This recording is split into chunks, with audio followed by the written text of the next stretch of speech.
ইচ্ছের শুনবো কথা বলবো কথা গ্রুপে সবাইকে টাস্ক দিয়েছি যে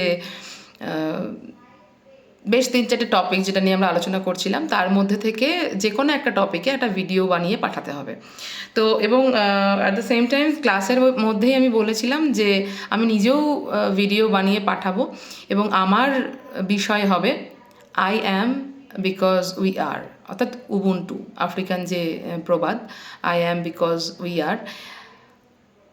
আমার কাছে একটা অসম্ভব কমপ্লিট বাক্য, সম্পূর্ণ জিনিসটাকে আমি বিশ্বাস করি। প্রথমত আই অ্যাম, এই অংশটুকু দুটো শব্দ, আমি আছি, বিকজ উই আর, আমরা আছি বলে আমি আছি।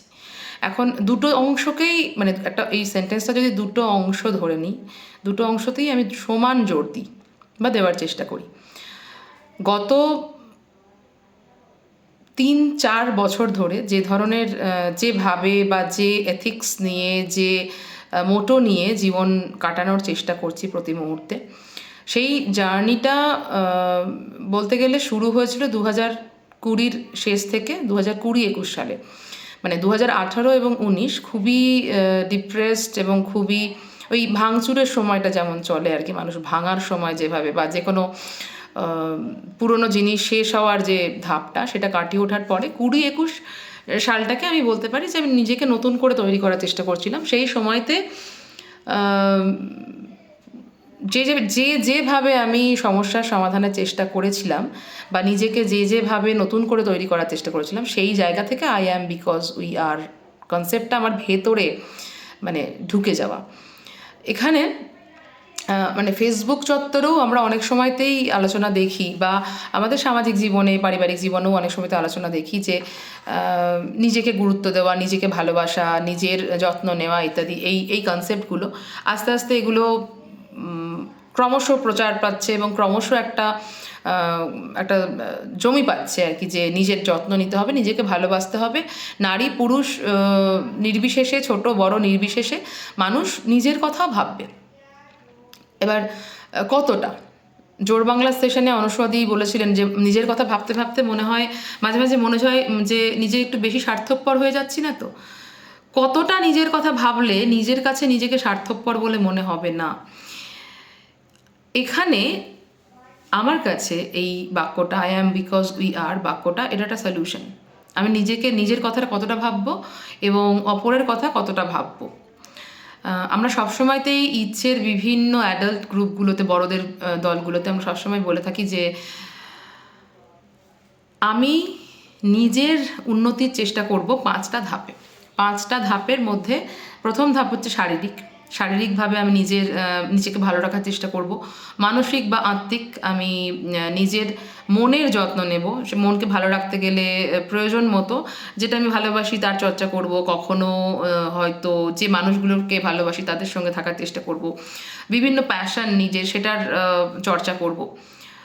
শারীরিকটাকে বলা হলো না, শারীরিকের মধ্যে আমার স্বাস্থ্য, তার চিকিৎসা, কখনো ডায়েট, কখনো এক্সারসাইজ রেগুলার, যার যেটা প্রয়োজন সেই অনুযায়ী শরীরের যত্ন নেব।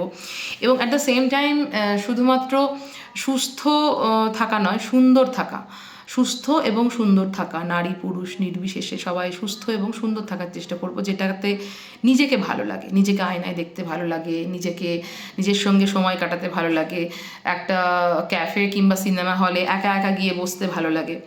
এই চিন্তাটা থেকে পরবর্তী চিন্তাটা আত্মিক এবং মানসিক, যাতে করে নিজের মনের ভেতরকার যে জগৎটা সেটাকে আমি এমনভাবে পরিবর্তন করতে পারবো, এমনভাবে গড়ে পিটে নিতে পারবো যেভাবে আমরা আমাদের সন্তানকে মানুষ করি।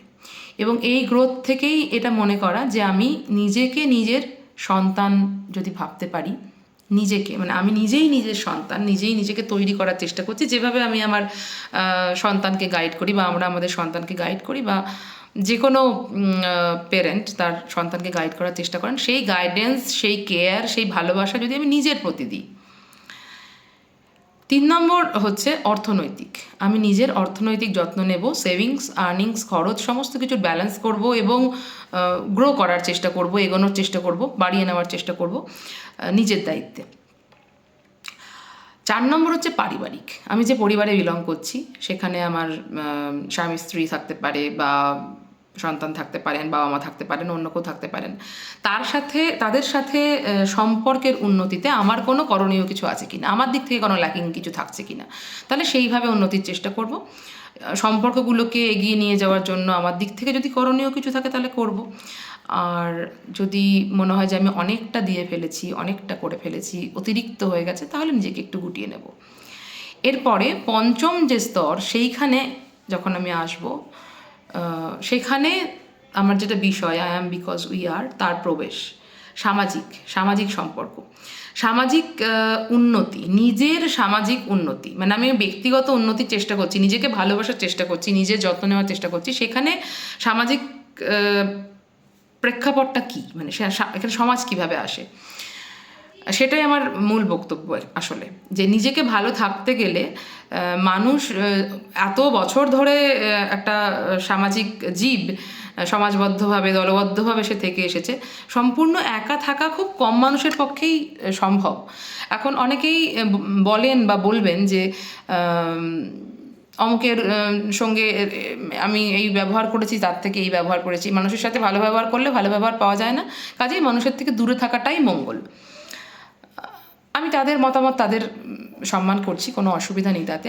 আমার দিক থেকে আমার যেটা মনে হয় যে বৃহত্তর পার্সপেক্টিভে, বৃহত্তর পরিপ্রেক্ষিতে, বৃহত্তর যে প্রেক্ষাপট, সেখানে গিয়ে যদি আমি দেখি, সেই জায়গায় নিজেকে বসিয়ে দেখি, তাহলে যদি আমার সমাজের সাথে আমি সংযুক্ত হতে না পারি, আমার সমাজের অন্যান্য সমস্ত নয়, মানে বেশ কিছু সংখ্যক সদস্যের সাথে যদি আমি যুক্ত থাকতে না পারি, তাহলে কোনো একটা সময়তে গিয়ে আমার মনে হবে, এটা আমার ব্যক্তিগত ভাবনা, আমি অন্য কাউকে ভাবতে বলছি না, আমার মনে হবে যে আমার জীবনের কোনো অর্থ নেই। আমি যতই নিজেকে ভালোবাসি, নিজের যত্ন নিই, নিজের কথা ভাবি না কেন, কোথাও না কোথাও একটা গিয়ে আমার আশেপাশের কথার ভাবারও আমার প্রয়োজন আছে। কিন্তু কিভাবে, মানে সমাজের কথা ভাববো মানে কি আমি অন্যদের মতামত নিজের মতামত বানিয়ে ফেলবো? একেবারেই না। আমি আমার নিজের টার্মসে, নিজের মতো করে, নিজের যত্ন নিয়ে, নিজের সঙ্গে নিজে ভালো থাকবো। কিন্তু আমার কাছে যা অতিরিক্ত আছে, এমন কিছু যদি থাকে যেটা আমার কাছে অতিরিক্ত আছে, ধরুন সেটা অর্থ, ধরুন সেটা মানসিক শক্তি, ধরুন সেটা কোনো স্কিল, কোনো দক্ষতা, যেটা আমি পারি, আমি জানি, সেটা যদি অন্য কারোর সাথে ভাগ করে নেওয়া যায়। হয়তো আমি ফিনান্স খুব ভালো বুঝি, আমি যদি আমার আশেপাশের আরও 10টা 20টা 100টা মানুষের সাথে সেটা ভাগ করে নিই। হয়তো আমি গাছের কাজ খুব ভালো জানি, হয়তো রান্না খুব ভালো জানি, কিংবা ফুটবল খেলতে ভালো পারি, বা এরকম যে কোনো কাজ যেটাকে আমি মনে করছি যে আমার কাছে সেটা যথেষ্ট পরিমাণে আছে অন্যের সাথে ভাগ করে নেওয়ার মতো। আমার কাছে প্রচুর বই আছে, আমি রোজ একটা করে গল্প একদল বাচ্চাকে পড়ে শোনালাম, বা এখন সোশ্যাল মিডিয়া প্ল্যাটফর্মে ছড়িয়ে দিলাম, যার ইচ্ছে হলো নিল, যার ইচ্ছে হলো সে নিল না। আমি কোনো একটা বিশেষ মানুষকে ইন্সপায়ার করতে পারছি, বা একদল মানুষকে আমি একটা পথে চালিত করতে পারছি, যারা চাইছেন, একদমই সে সমস্ত মানুষদের কথা বলছি না যারা চাইছেন না। তো আমি তাদেরকে নিয়ে যখন একটা দল গঠন করছি, এবং প্রত্যাশা ব্যতি রেখে, মানে এরকমভাবে নয় যে আমি তাদেরকে হেল্প করছি, আমার যেন মাথায় এটা থাকে যে আমি অ্যাকচুয়ালি নিজেকেই হেল্প করতে চাইছি। I am because we are.